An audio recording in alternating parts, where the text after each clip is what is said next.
There have not been a lot of faces that have graced here in Toronto that have been embraced by this city, and still, as I said, in a town that can be pretty fickle. Wendel Clark and his name have survived, and he joins me here this morning. Good morning, Wendel. Morning. How you doing? Hey, it's been a while since I've seen you. Yeah. Since we tore down Saskatoon a couple of years ago. I got to tell you, that was one of my favorite nights too. And it's obviously when you get back to Saskatoon, and you see some of your people, so to speak. They know how to do it right. They do, and it's always old home week when you go back to the areas where you grew up. So you'll see a lot of old familiar faces. Well, before we actually get to maybe some playoff talk, people always want to know what you're up to. The actual tournament, the Scotia ProAm for Alzheimer's, supporting Baycrest. Just explain to the people what exactly that is. Well, it's basically we're playing hockey to raise money for Alzheimer's with the Baycrest Hospital, sponsored by Scotia Bank, and it starts off on Thursday night. 30 teams get a draft. There's going to be 30 alumni guys, so we'll be like a piece of meat walking around there. They'll be poking and prodding us to see which one of us gets drafted at which level.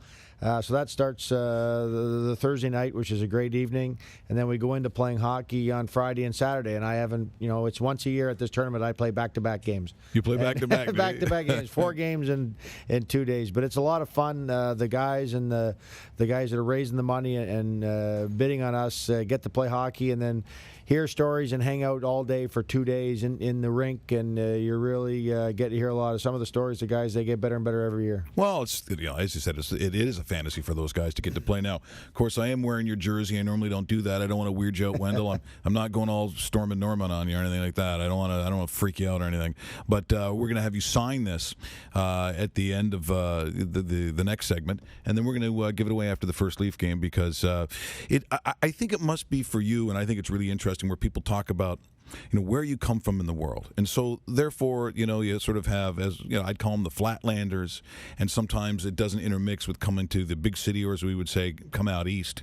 But you know what? It never was an issue for you. It never was in this city. You have easily, and maybe it wasn't that easy, but slipped in from kind of one culture to the other, and you really didn't seem uncomfortable with it. You didn't miss a step. Was there ever culturally, for what you were used to and what the West represents, which I think is one of the greatest parts of the country, that you come into a city like Toronto that sometimes has a reputation for being tough on its athletes?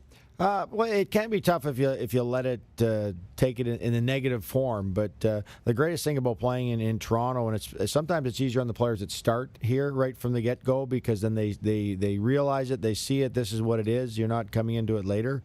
But we're all playing a game that basically Canada loves, and everybody'd rather be doing your job than their job, even if they're doing way better at it. It's something that we've all grew up playing hockey, so I've always taken playing in Toronto is the fun part. That's the energy. The energy of the city is it helps you hopefully play better, and a lot of the players that do well here, they take that energy and they step it up. They want to be the guy playing in the home game under the big pressure. That's basically what you grew up wanting to do is to play in that format. So really, whenever you feel maybe overwhelmed about the city you're in or what's getting handled, you get into the dressing room or into the rink that you're playing in, and that's your home base. That's your comfort zone for all our players is basically inside that dressing room and inside the rink, because they know that better than anybody. Well, it also is a life changer, I think, when you put that C on as a Maple Leaf captain. For Dion Phaneuf, and look, I saw him playing Red Deer. I know what it was like when he played out west, and plays for the Flames, and comes out here, and there's all of a sudden there's the C on your chest. It comes with, I think, maybe unlike some other cities, you make that big long connection and look at the names who have worn that C. I think even from a maturity standpoint, you kind of have to change.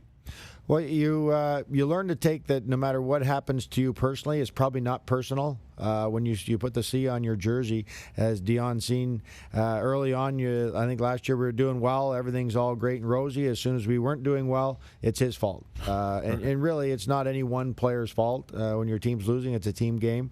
But because you have the C, sometimes all the pressure gets directed through you to the team. And the biggest thing you have to learn is it's not a personal thing. It's people wanting your team to win, and the media. It's your way in when you got the C on the jersey, and I think he's handled it and matured and come along with it. a long ways, and the team's played well, and he takes the heat when it's not doing well, so he should get some credit when the team's doing well. We're in studio with Wendel Clark here on TSN 1050. Mike Richards in the morning, and as the Leafs head to take on the Boston Bruins, I guess you have to look back, and there's a lot of young guys on this team, and they're going to the playoffs for the first time, and even though you have played this team, they have played them well this year. They've gone toe to toe with them. The playoffs has got to feel a little different inside, does it not? Well, it's you bring it on yourself basically, because it's that much more of an exciting time, a tense time, and the players just got to realize they have to play. They throw everything at it. You break the game down into basically the average player is playing 15 minutes. You break it down into 5-minute segments each. So every 2 days you're playing 15 minutes. That's how I used to break the game down. Didn't seem like that much work if you did it that way. And you would do that? I'd break it right down. No matter how you felt in the playoffs, no matter how long ago you think, if you break it down, the average player plays 15 minutes. I got to do 15 minutes of work every 2 days. It doesn't sound that hard after that. So no matter how you're feeling, I can bite the bullet and try to put out and hopefully succeed. Well, this team also has, very often, when you look at franchise, there's a certain style of hockey that goes with it. The Leafs are different, I think, in that way. Because when I look at your team, or the teams you've been on, and a lot of people are going to look back to 93 and so on, it doesn't matter what era that they pick. The Leafs teams, when they got to a certain elevation, let's just say, they're all a little bit different. Like, I'm not necessarily comparing, the 93 team to this team, because I think, not only does the style of hockey change a little bit, and we saw how different the rules are now. Can you really draw a line between how a Toronto team plays? Because to me, it seems all the teams have their own kind of personality and style.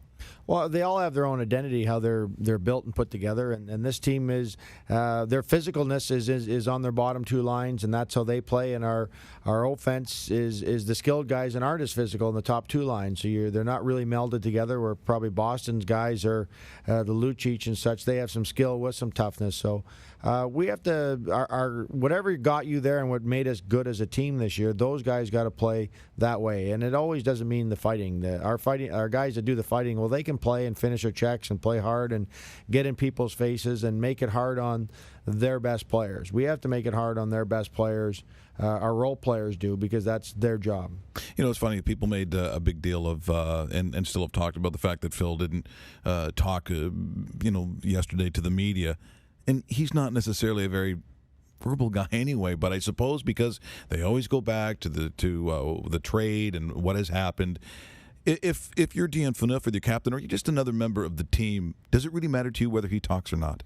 No, the players really don't care. They don't hear any of this that's going on or care to be a part of everything, whether he talks or doesn't talk. Everybody knows Phil. Everybody likes him in the dressing room. Everybody gets along. The team gets along fine.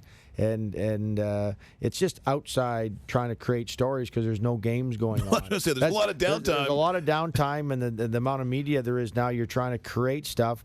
And if Phil did talk, he doesn't say much anyway, so then they'd be mad because he doesn't say anything. Yeah. And that's Phil's way of protecting himself and protecting his teammates. Is I just try to, he just tries to go out there and controls what he knows how to do. That's play hockey. He's not going to get out there and talk anybody to death, but he shows up. He's been on a run here at the end.